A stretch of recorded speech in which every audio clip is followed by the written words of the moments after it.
taken, what started as a one-man campaign from his personal experience of this organization called Common Purpose in Plymouth in the southwest of England.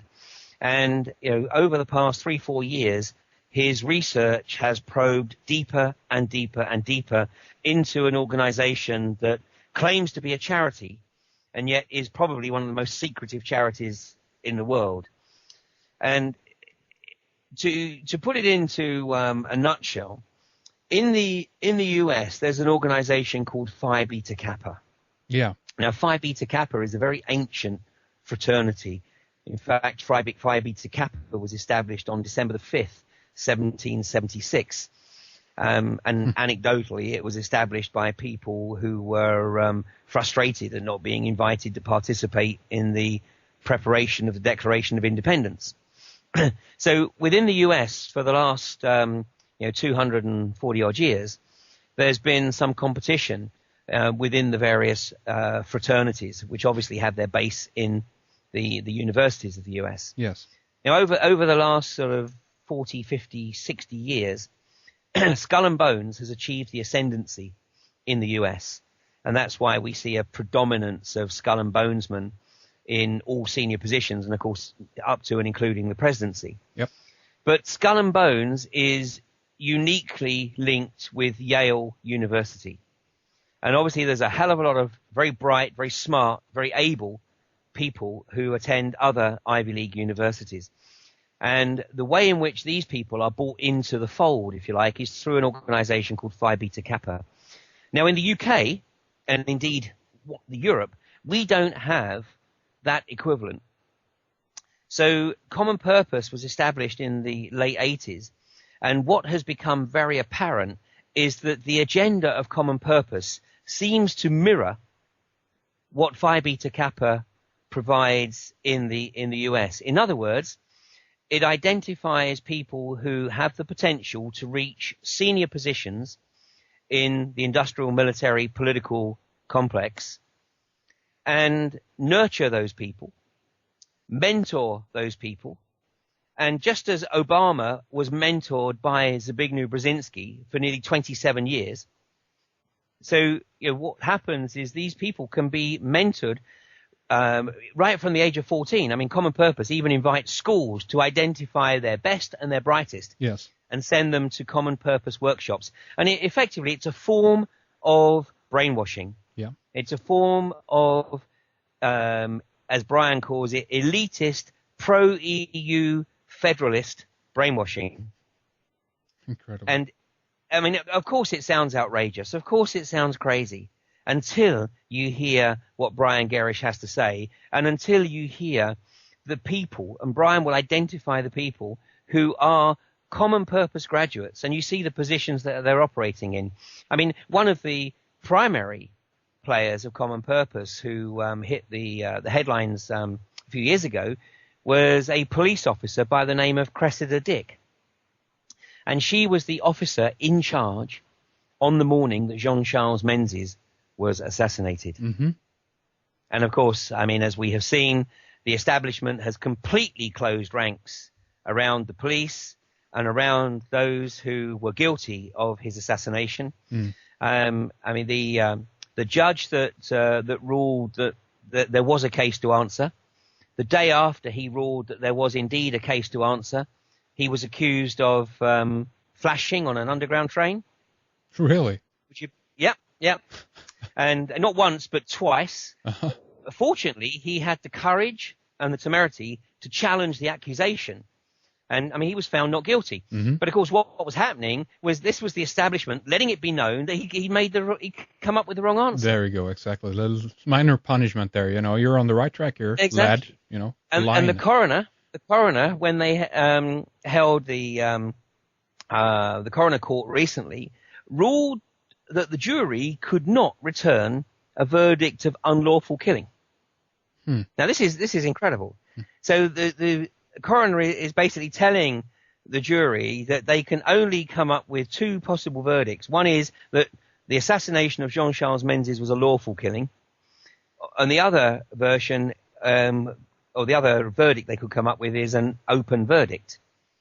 Well, you know what happened when the coroner asked the foreman of the jury, after they had deliberated and come back with their findings.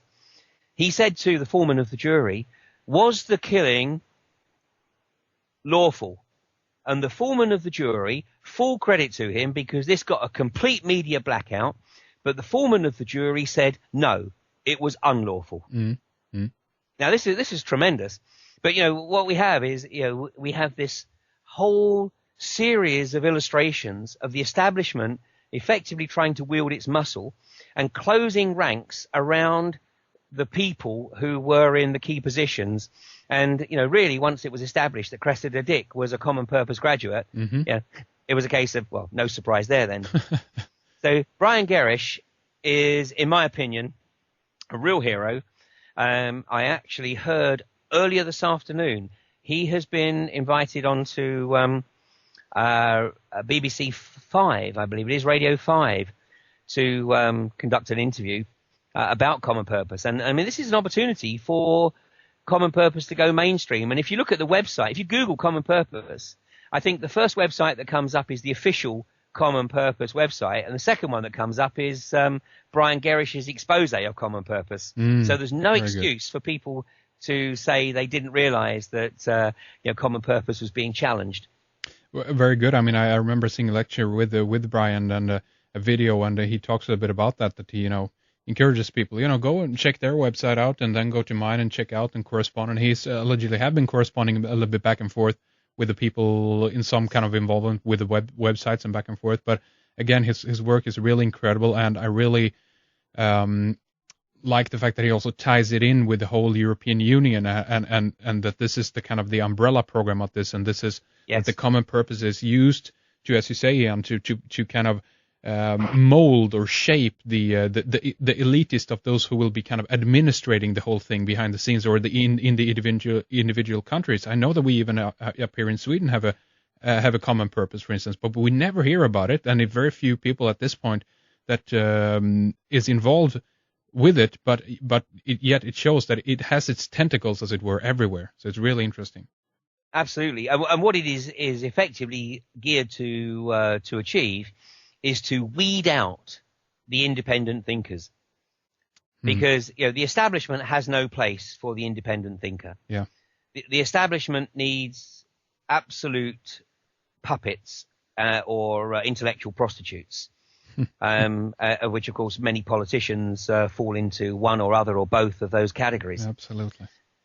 So you know, this is something that we should all very much be concerned about, and you know we need to know. I mean, if people have been through common purpose training, if they have nothing to hide, why isn't that on their resume? Yeah.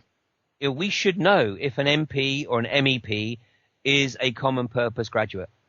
Absolutely. I mean, again, as you say, if it can be, you know, pointed out or proven, or however we want to term that it is a form of you know, we of course know about the educational system as an indoctrinational tool, of course, but yet again, one level up to this might be on the common purpose level, that this is about actually indoctrinate and in its own little way then mind control these people to basically fall into line. And if that can be proven out and pointed out, this absolutely is a great, you know, threat. And again, this is really no difference if all the people who are behind the political scene are all like Scientologists, kind of a cult devotion type thing going on here, if you know what I mean. Yeah, exactly.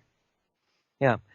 No, I mean, you know, what we have here is a situation of extreme secrecy. Yeah. You know, I mean, because, you know, again, a police chief, you know, we should know whether a police chief is a common purpose graduate. Of course.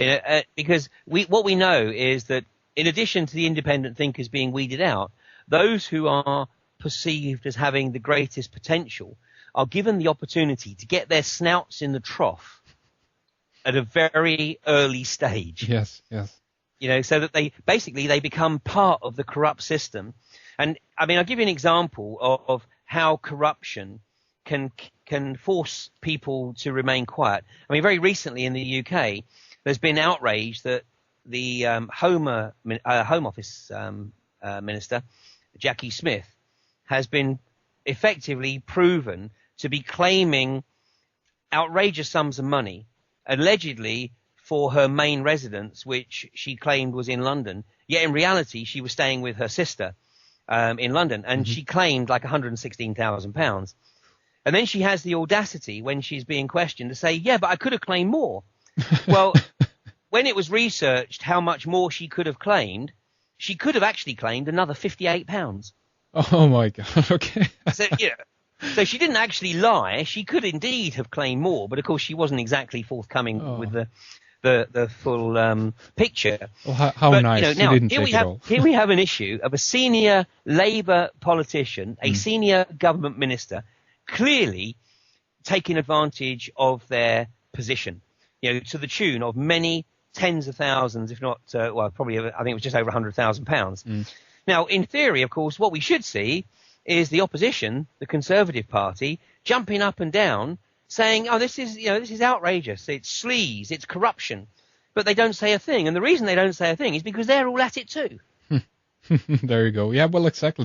The system is perfectly in check, you know, and that's why it's so important to have, have everyone in on it, as it were, because then no one will release that information. And okay, occasionally that actually does happen. Someone is penalized in some way, or someone talks out about it. We have these, insiders coming out, so that's very good. But it's very much what I'm thinking of. It's common purpose. If we talk about it, that again, it's a secret society, but in a political context, on the official level at least, that it's recognized that they can, run policy. They have political influence. They're part of the administrative force within society. Yet it's, as you say, and it's seems to be almost run like a secret society in that sense, and the members, the members list, as it were, seems to be somewhat withheld. You know what I mean? Exactly. I mean, it is extra governmental in the full sense of the word. So, you have common purpose graduates in your local council, in your county council, in your parliament, in your police force, in your education system, in your local industry. And so consequently, this organization, just like Phi Beta Kappa, has its web, reaching out through every aspect of society.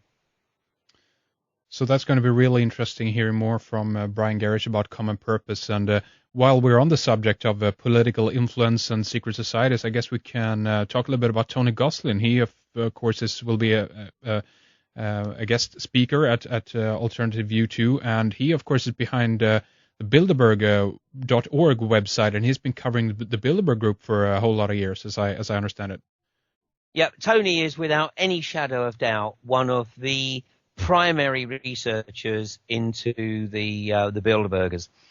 I mean, probably the likes of Daniel Esterlin has helped to raise the profile and awareness of the Bilderbergers, as of course has Alex Jones, when the Bilderbergers had their meeting in Canada and he was outside the meeting with his infamous bullhorn. There you go. Yeah.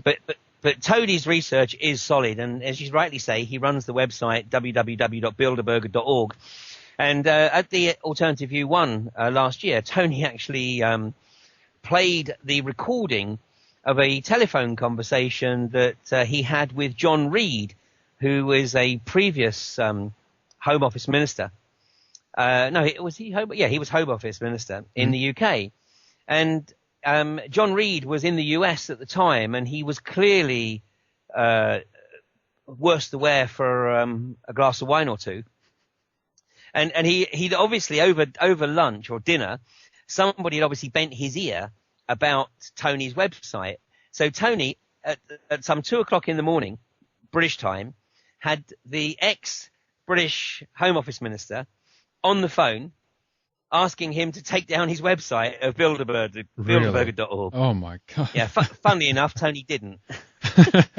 Of course they didn't. Wasn't Tony in some, I don't know if you remember this, but he was in some kind of arrest issue a while back. I think it was last year, Yes. I don't know exactly what happened there, but I was reminded of it just the other day when I was searching a little bit more on Tony. But